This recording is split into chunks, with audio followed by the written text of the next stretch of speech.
All right, good day, everyone. So, welcome back to another daily analysis with the price action dex. Today will be very brief as you have seen narrative for yesterday. Now, currently, we're on the weekly chart, and you can see we've traded back to premium of this range right there. And currently, we are working the equilibrium price, and we are having some restrictions and all. So now, how do I approach that?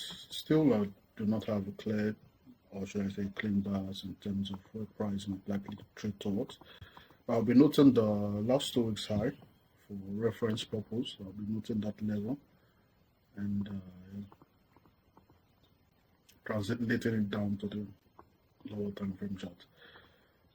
So on the daily time frame, that level can be seen right here, and it's of great significance. I'm taking out some levels right now to better have a clear view of what I'd want to do. So now we did trade back into the fair value gap like I was calling, and yeah, we've been having some rejections. To the guys, I'll be looking for internal range liquidity on to violate either one of those fair value gap. And yesterday we did violate one of them.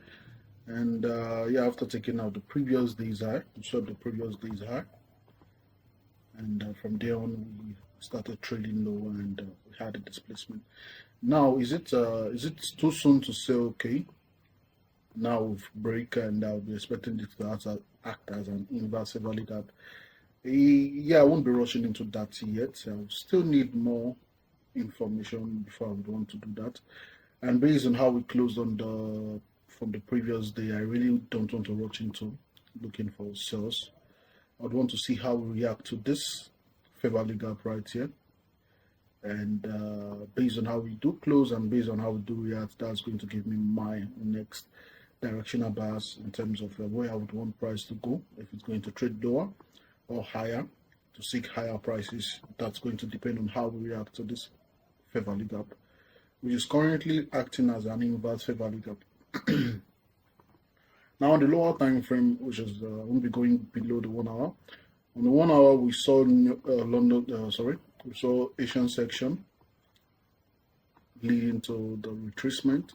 We did most of the damage during previous day AM section and the PM section, and currently we started the retracement during the close of the PM section, and it has been that way till now.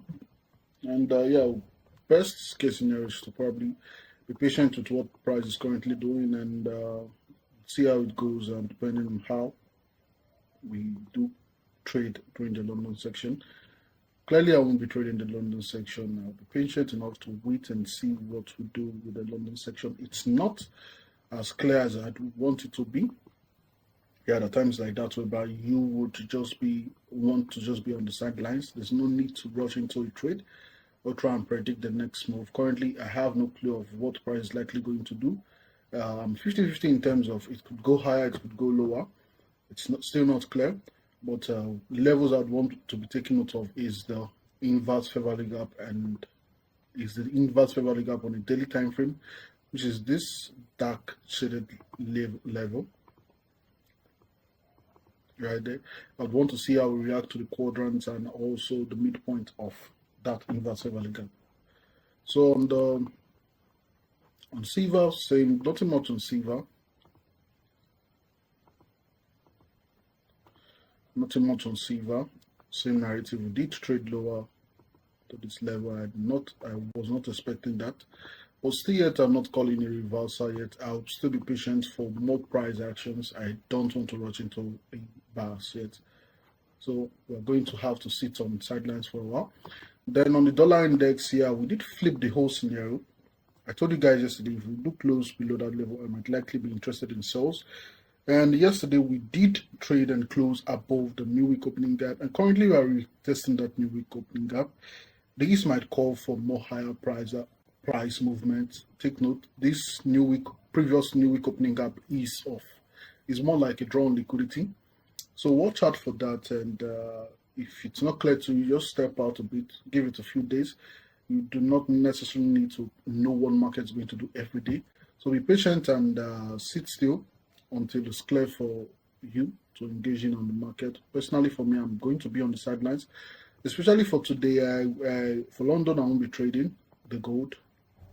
New York, I might come in to see if there's an internal range liquidity that might be of interest to me. So that will be it. Do have a nice day, guys, and trade safe.